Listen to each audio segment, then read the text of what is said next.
is a story my granddad told me about when he was a young boy. I was excited to visit my relatives on their farm. It had been a while since I last saw them, and I was looking forward to spending some time in the countryside.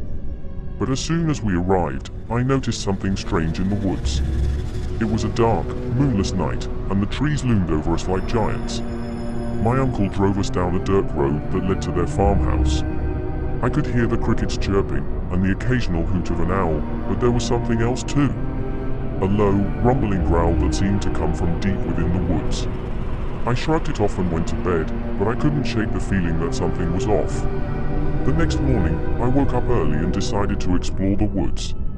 My cousin, who was my age, was still asleep, so I went alone. I followed a narrow path that wound its way through the trees.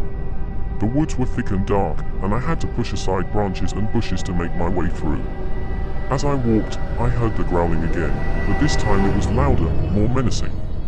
I tried to ignore it and pressed on.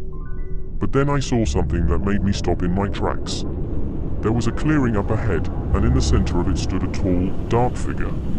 It was humanoid in shape, but its body was covered in fur, and its eyes glowed red in the dim light. I froze, unsure of what to do. The figure began to move, slowly at first, then more quickly. It was coming towards me, and I realized with horror that it was not alone. There were others, dozens of them, all moving in unison, their eyes fixed on me. I turned and ran, my heart pounding in my chest. I could hear their growls and snarls behind me, and I knew I was in danger. When I reached the farmhouse, I burst through the door and locked it behind me. My aunt and uncle looked at me, puzzled and concerned. I tried to explain what I had seen, but they didn't believe me. They told me it was probably just a wild animal, and that I shouldn't go wandering off in the woods alone. But I knew what I had seen, and it wasn't just a wild animal. It was something far more terrifying, something that I could feel watching me from the darkness of the woods.